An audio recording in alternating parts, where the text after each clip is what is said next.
Transgenders के प्रति जो समाज में देखने का दृष्टिकोण था,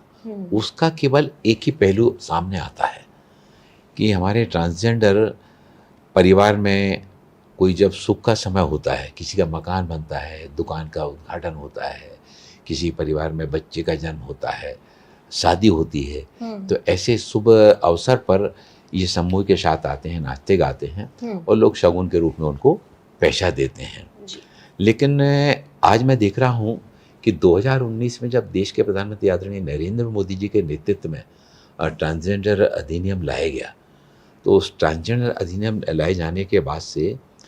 ट्रांसजेंडर समुदाय को उनको शैक्षणिक दृष्टि से, उनको आर्थिक रूप से सशक्त बनाने के लिए जो प्रयास किए गए, उसमें एक और राष्ट्रीय ट्रांसजेंडर विकास परिषद बनाए गए, ट्रांसजेंडर संरक्षण प्रकोष्ठ बनाए गए, उनके कल्याण बोर्ड बनाए गए और राज्यों में 17 राज्यों में 21 गरिमा घर की शुरुआत की गई। इन गरिमा घरों में ट्रांसजेंडर पर्सन्स के लिए उनके लिए कोचिंग उनको करना है, तो कोचिंग की सुविधाएं उपलब्ध कराना, उनको स्किल ट्रेनिंग के साथ प्रोग्राम के साथ जोड़े जाने की आवश्यकता है। तो स्किल ट्रेनिंग के प्रोग्राम के साथ में उनको जोड़ना, उनको उनके साथ में किसी तरह का भय उत्पीड़न का अगर व्यवहार हुआ है तो उनको संरक्षण प्रदान करने के साथ ही विधिक सहायता उनको दिलाना। आज अभी कुछ ही दिन पहले ललित होटल में एक ट्रांसजेंडर समुदाय के द्वारा एक कॉन्फ्रेंस बुलाई गई थी। उसमें बड़ी मात्रा में ट्रांसजेंडर समुदाय के बंधु आए थे। तो उसका सबसे अच्छा पहलू जो हमको देखने में लगा कि उसमें उद्यमता के क्षेत्र में जुड़े हुए कई उद्योगी घराने जो है ना, संस्थान, वहाँ पर उन्होंने उसमें कार्यक्रम में भागीदारी की थी और ट्रांसजेंडर समुदाय के ऐसे बंधु जिन्होंने कोई ना कोई कोचिंग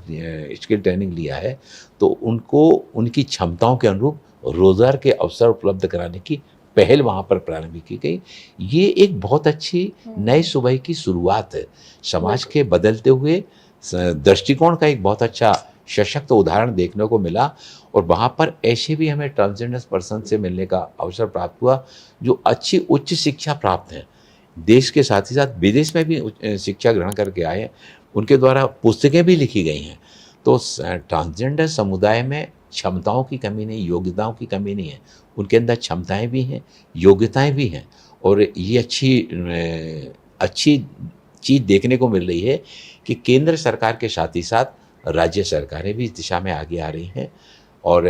औद्योगिक संस्थान भी इस दिशा में आगे आ रहे हैं। इन सब का सामूहिक समन्वय स्वरूप से जहां आने वाले समय में ट्रांसजेंडर समुदाय आर्थिक, सामाजिक, शैक्षणिक दृष्टि से सशक्त होगा, वहीं समाज को सशक्त करने में और देश को विकसित करने में भी इस समुदाय का योगदान जुड़ेगा।